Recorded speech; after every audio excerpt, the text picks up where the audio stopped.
Today's show, what do you want from the Chancellor in today's spring statement? Just as this show started here on BBC Radio Wales, we've heard that inflation is at a 30-year high. So what would help you with the rising cost of living? It is so tough out there at the moment. Number to call this morning, 03700 100 110. Text the show 81012. Emails to jason@bbc.co.uk. Don't forget you can join us on Twitter this morning at BBC Radio Wales. Start your message at BBC Radio Wales and we shall read them out. Well, let's talk to Kate Hardcastle, friend of the show, of course, and consumer and retail specialist. Good morning to you, Kate. Hi, good morning, Jason. Good morning. So my listeners are getting their rising energy bills, diesel and petrol costs high right across forecourts across Wales, food going up. What's going on, Kate? I'm incredibly concerned that we are in this situation, Jason, and normally when we talk about the cost of living, it's so intensive. It really is hitting us from all sides.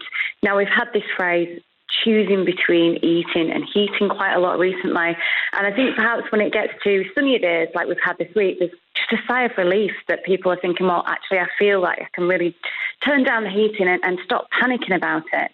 When we spend our weekly budgets at home, and many of us are watching every single penny, we know that there are costs that we absolutely have that are fixed every week, going in, going out, and then there's those variable costs.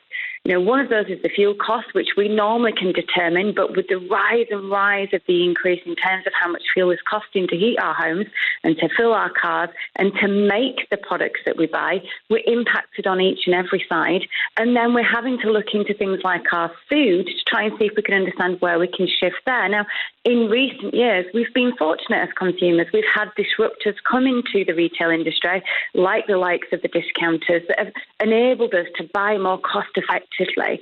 Unfortunately, we've heard pretty much from every retailer that they're having such an increase in all of the costs, they can't withhold it anymore from us as the buyers. And we're seeing that pretty much across everything. So it doesn't matter whether we're talking about your transport to work, your housing, your electricity, even the clothing we're wearing, we're seeing significant increases everywhere. And I don't have any better news than that.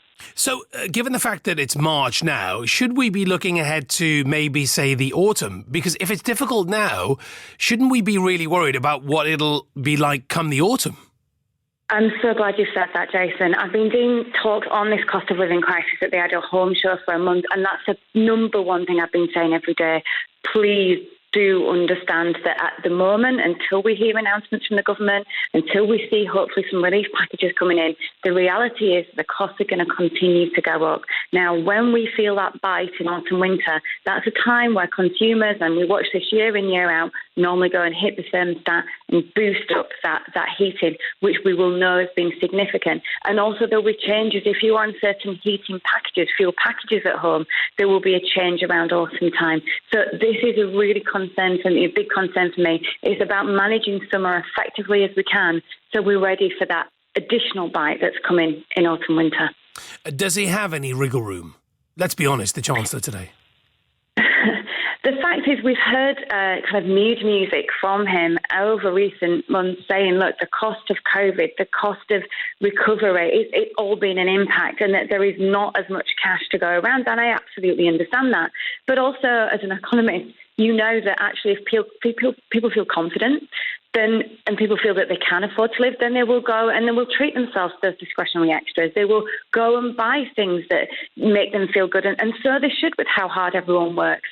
So that will then, in effect, boost the economy. So I think it's one of those catch-22 situations that if you stimulate and if you boost it, you might get the growth anyway. I appreciate, however, that the pandemic was a completely unexpected situation and it has significantly hit the economy. The fuel crisis, born out of many, many other reasons, is this perfect storm of additional issues. For instance, food prices have been going up even prior to the fuel crisis because we saw that the environment had an issue. We know that weather has impacted crops and therefore there's rising costs on certain fruits and goods.